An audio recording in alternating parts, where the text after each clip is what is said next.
the head of the country's central bank floated the idea of dumping the greenback as the world's reserve currency, replacing it with an international currency.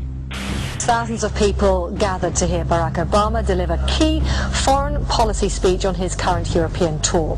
His vision for America's place in a new world order. Returning vets could be a risk to our nation. We've got to give them a stake in creating the kind of world order that I think all of us would like to see. And one of the ways it will drive the change is through global governance. I think a new world order is emerging. This is a hoax and a scam which is designed to transfer wealth and power from the private sector to the government sector and from the government of the United States to a world government. And those people who have been yelling, oh, the UN's going to take over global conspiracy theorists. They've been crazy, but now they're right. And who got the money? Hundreds and hundreds of banks. Any bank or that has access to the U.S. Federal Reserve's discount. Tell us who they are. No. You know, financial terrorism. They have the ability to tweak the knob. I am proposing that the Federal Reserve be granted new authority. The ultimate goal of the carbon tax and the cap and trade is to destroy production. This energy tax is the largest tax increase in American history. We're actually creating a global warming police. So number one, they can come in, the federal government can come in and inspect your house and send you the bill. We're setting up a global warming Gestapo. And one of the things that if you talk to our generals, they are desperate for is a civilian counterpart to our military forces. I am fierce. And this is what I wear. Senator Barack Obama's presidential campaign is asking Missouri law enforcement to target anyone who lies or runs a misleading television ad. I've now been in 57 states. I think one left to go. The president, when he was in Europe last week, he met with the King of Saudi Arabia. He appeared to bow. President Obama today proposed something new, something called prolonged detention. Pre-crime is where people are arrested and incarcerated to prevent crimes that they have not yet committed.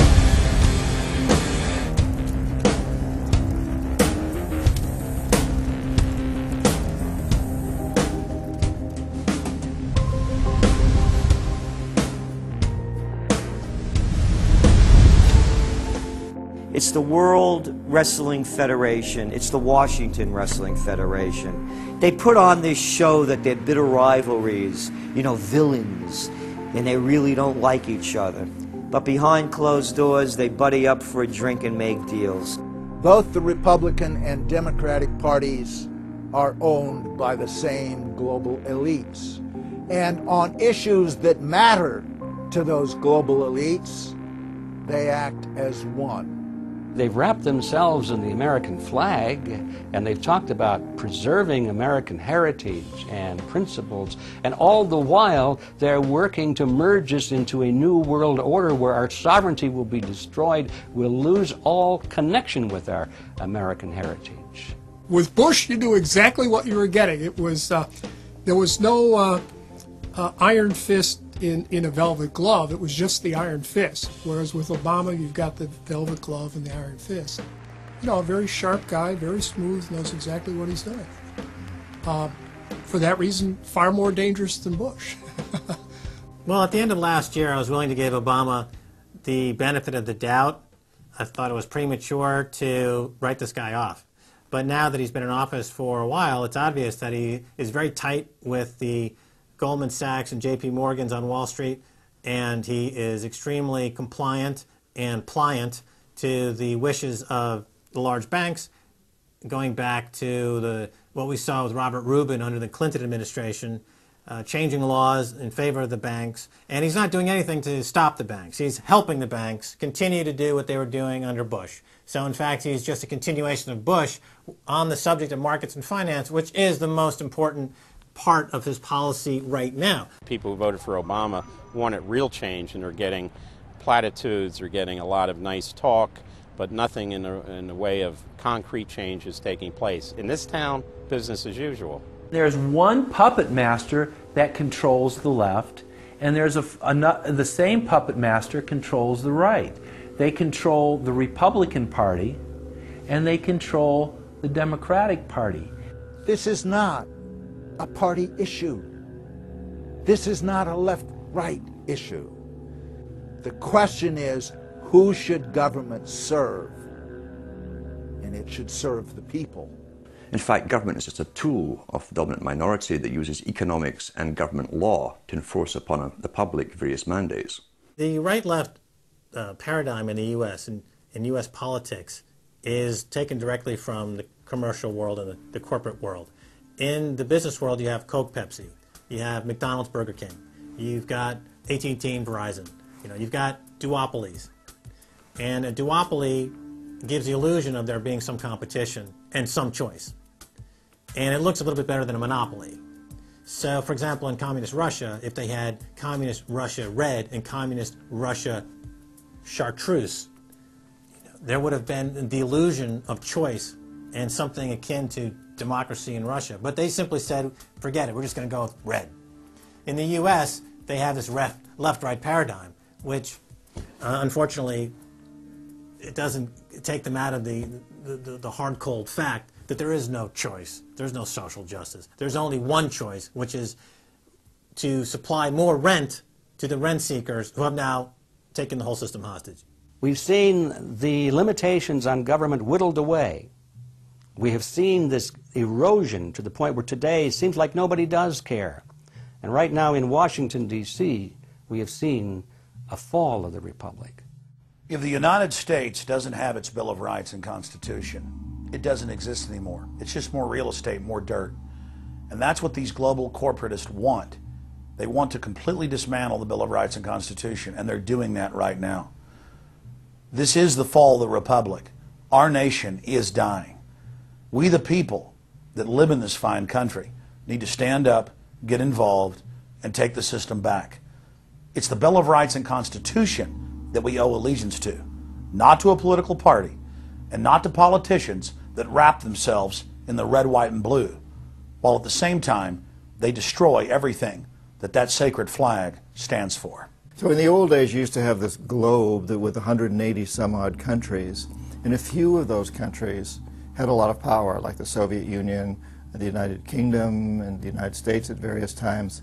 But today, you might better look at that globe and say that it's surrounded by huge clouds swirling around the planet.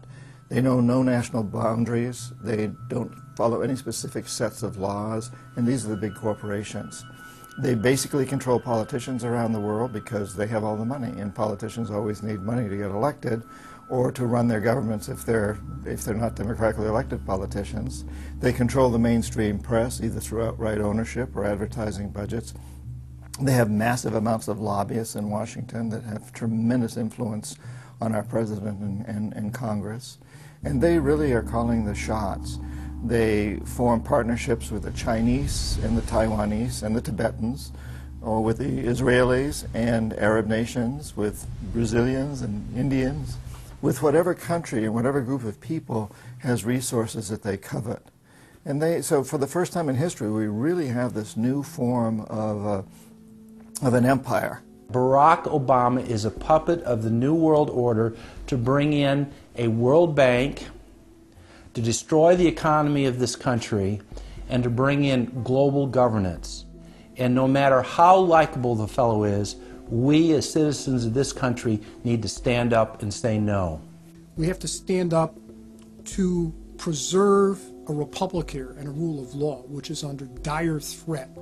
We don't want to live under a world government of the corporations, by the corporations, and for the corporations. I don't want to believe it, and that's probably what holds me back on it, but I'm certainly seeing enough indication that it could be true.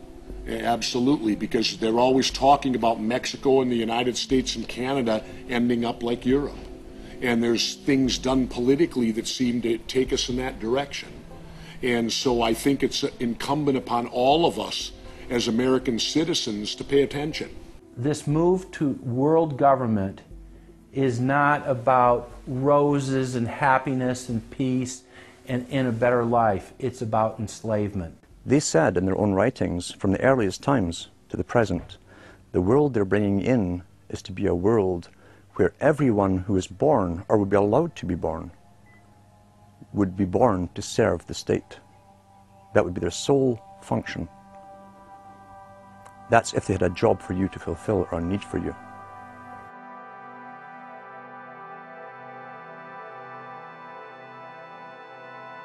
July 4th, 2009. Across the United States, citizens gathered to celebrate the Republic's founding 233 years before. Most people in the crowds were aware that America was going in the wrong direction, that things were changing for the worse. But few could grasp the sheer magnitude of corruption and looting running rampant like a disease through the heart of the nation. The engine of America's greatness